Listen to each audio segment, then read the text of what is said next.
Hi guys, so today I'm going to be talking about the 9 specialized high schools in New York City. And for starters, there's 9 of them. There's the SHSAT ticket. It shows you the arrival time, the buses that you could take to get to the subways or your testing site. It shows your name, your OSIS number, your birthday, but I crossed it out, privacy. And then you gotta fill this stuff out after you print it or maybe do it online and then bring it to the testing site. And your parent needs to sign it or guardian. And here are all the 9 specialized high schools, or 8 for the ones that are testing. LaGuardia, you don't need a test for it, you gotta audition. So there's Stuyvesant, Bronx Science, City College, Lehman College, Queens High School, Brooklyn Tech, Brooklyn Latin, and Staten Island. This is my order for it, but depending on where you live, you might switch the order up, or preference maybe. You might have to switch it up. So the SHSAT is about 3 hours long, 114 questions, 57 math, 57 ELA. The ELA is split into 2 portions, editing and revising, and then reading comprehension. So this is the practice test that the DOE posted for the 2024 SHSAT. It's a sample, I believe. So there's a lot of tips. It says in different languages. And over here you could see there's a revising and editing section. It's about, about 9 to 10 questions. Yeah, this one's 9. It could vary, 9, 8, 10. It really depends. And then there's reading comprehension, and then the rest of it is just till 57. So there's about 47 to 48 reading comprehension, and then 9 to 10 revising and editing. So the way I study for this, since every year the DOE posts a practice exam for every single year, I downloaded the ones I believe ranging from 2016 to 2024, which isn't even here yet, but they still posted it up in the future. So I downloaded those, and then I just went through the questions, wrote down my answers, read them, and it gives you an explanation for each of the answers once you go a little bit down to the end.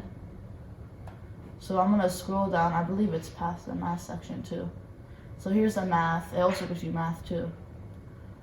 And here's the answer key down here. And I believe some of the tests have explanations, and this one it doesn't. So I guess, I don't know. So you just check over your answers. You keep doing it. Then once you finish all the questions in one, go to the next, then the next, and the next. And over time, you're gonna get better at it. Yeah, so here's the 2024 practice test.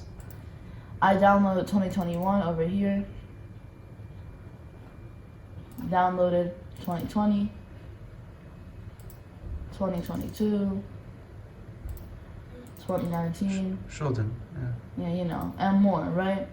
So for all of these, we put the link to them, in the description, so you guys can practice with using it. And yeah. And since the high schools, they only care about this test, it doesn't really matter where your grades are in school, your behavior, as long as you practice good enough for this test, you can answer any of the high schools. So that's pretty important, I guess. Alright, so here's the 2018 and 2019 exam. If we go past it, it gives you a lot of tips, overviews for math and ELA. Gives you dates that happened in 2018, but you don't need that. And a lot of examples and practice, and then it gives you the actual test down here. So here's revising and editing. The test format barely changed over the years. Reading comprehension. So here's a passage, you read it over it, answer the questions.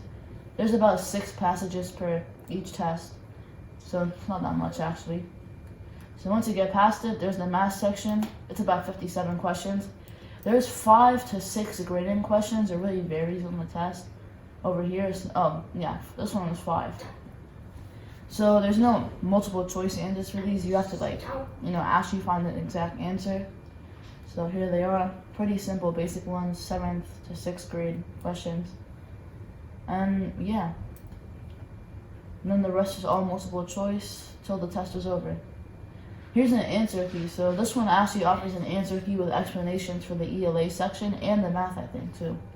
So here's the ELA. Says you specific answers and why they're correct. And for the math, yep, they also have answers too, and they show the work too. So this test is really good for like studying and figuring out what you did wrong, what you did good. Alright, so one of my tips for this though is that if you get stuck on a question that you don't really know, like take the best, most educated guess or skip over it and come back later once you have more time. Cause this test is time and you don't have a lot, you have like 2 minutes maximum, probably like 1.5 minutes actually for each question depending on how fast you go. So you can't be spending 10 minutes on one question because then you're gonna lose out on easier questions that you don't have time for at the end. So just move fast, and I believe that you don't read the text in ELA fully, because if you look, once we go to the ELA section over here, that some texts are really long. Like this one, pretty long. It would take you like 5 minutes to read fully. It look really good. So I would consider like skimming over it. It takes like 2 minutes maybe. Then just take, pick whatever answer choice you want that you believe is the most accurate, and then move on to the next one. This should save you like about 10 minutes maybe if you skim over it. Then you can go over your answers, or spend more time on a weaker part of the test, like the math section or ELA, depending on how strong you are in each one of those. This is the free option. I think it's pretty good too. But you could also order like books such as I went to the DREAM program. It's a program in NYC. It takes you by your grades or your state test score assessment, and they give you these like Kaplan books. This is the SHSAT prep book. It gives you like lots of practice answer questions and all of that. This one they teach you at the actual program, but I think you could also like use it for some practice too. It's really big, about like 600 pages for like each book. It's really good, but they're pretty expensive, right? But there's other options that aren't as expensive but still work pretty good. And another thing that I recommend is that you do like a lot of practice tests to like see where your percentage is at. Because if you're like lying around like a 60 to 70, that's not good enough. So you gotta like, put goals for yourself and reach them. So I feel like practice tests are like a really good way to like measure that and measure your improvement as well. And if you guys don't want to like go for one of the specialized high schools because they're either like too far or like not right for you, you could pick 12 other high schools that are really good too. There's specialized high schools aren't the only good schools.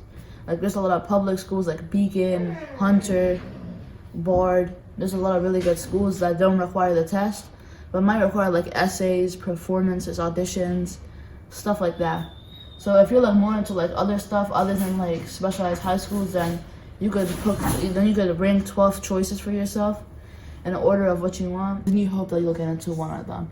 Unless they have an essay, if you write the best essay or a really good essay, you have a pretty good chance of getting into one of them. Schools, they like require like they see your grade, and that's a portion of like your resume or like part of how you get into there. So you still have to focus on your grades for some of the high schools, so that's still pretty important. Don't forget about that. Cause I see a lot of people like they don't do good in school because they risk it all for the test. Cause for the specialized, they don't care except LaGuardia. They don't care about anything except the test. But I wouldn't risk it. Just keep a decent grade, so you can maximize your options. If you're relying on like the specialized high schools only, you should also have a plan B just in case something happens, like you get sick maybe during the test, or like there's distractions there that they like don't talk about, and something happens, or you're hungry, you don't sleep enough. So you always have a plan B for like the high schools you want to get into. So keep an open mind about that. Alright guys, so hope you find this video useful. Hope you went to a specialized high school. Subscribe!